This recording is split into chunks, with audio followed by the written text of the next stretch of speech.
Comparem a Europa do início do século XX a um barril de pólvora. Um simples acontecimento poderia fazer o continente explodir em uma guerra.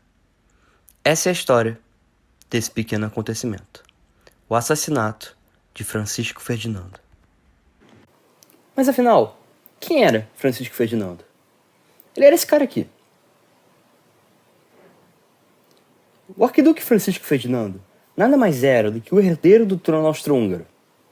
Quando seu avô morresse, ele seria o imperador de um dos mais poderosos países da época, a Áustria-Hungria. A Áustria-Hungria era um estado um pouco diferente de outros países, como, por exemplo, a Inglaterra. Na Inglaterra, todas as pessoas se identificam como sendo inglesas. Todo mundo, por exemplo, fala inglês e toma pelo menos um pouco de chá. Mas no Império Austro-Húngaro, as coisas não eram bem assim. Ao longo da história, os austríacos tinham dominado vários outros povos, cada um com sua própria cultura. Por causa disso, dentro da Áustria-Hungria viviam vários povos diferentes: os austríacos, os húngaros, os romenos, e por aí vai.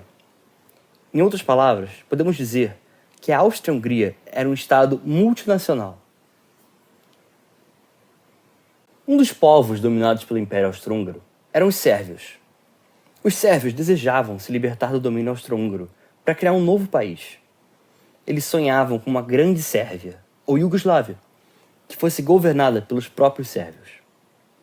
Gavrilo Príncipe era um desses sérvios que não aguentavam mais ser governados pela Áustria-Hungria. Ele tinha 19 anos e morava na cidade de Sarajevo, que hoje é a capital da Sérvia. Ele se via como um soldado, pronto para lutar por sua grande Sérvia. Gavrilo odiava o Império Austro-Húngaro, porque achava que eles eram o principal obstáculo para a criação de um país dos sérvios.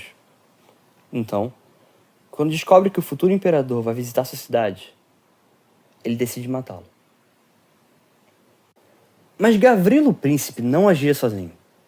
Ele fazia parte de uma sociedade secreta chamada de Mão Negra. Junto com outros membros da organização, ele montou um plano.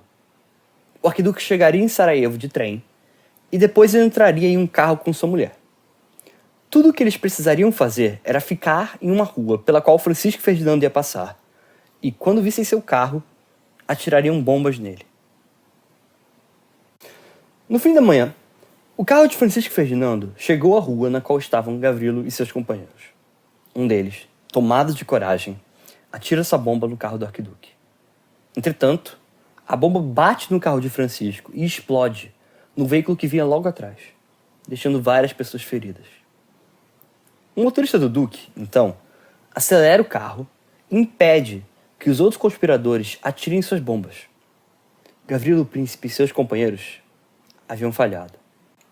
Depois de falhar em sua missão, Gavrilo Príncipe resolve ir para frente de um mercadinho. Talvez ele esperasse que o arquiduque passasse por ali, ou ele só estava mesmo com vontade de comer um sanduíche. Após dar um discurso, Francisco Ferdinando resolve ir visitar as pessoas feridas na explosão. Seus aliados, porém, o convencem a pegar um trajeto mais seguro. Então, ele entra com sua esposa no carro e segue para o hospital. O problema é que ninguém avisou o motorista sobre essa mudança na rota. Quando se deu conta do erro, o motorista para o carro com o intuito de mudar de rumo. E já que não tinha marcha ré na época, os ajudantes do arquiduque começam a empurrar o carro com as mãos. Em qual lugar essa confusão acontecia? Em frente ao mercadinho em que estava Gavrilo Príncipe. Aproveitando-se da situação, Gavrilo atira em Francisco Ferdinando e em sua esposa, matando ambos. O Império Austro-Húngaro, em resposta à morte de seu futuro imperador, declara guerra à Sérvia. Por causa de uma série de alianças, os países dividem seu apoio entre Sérvia e Áustria-Hungria. Assim, em pouco tempo, os maiores países da Europa estavam em guerra. Começava a Primeira Guerra Mundial.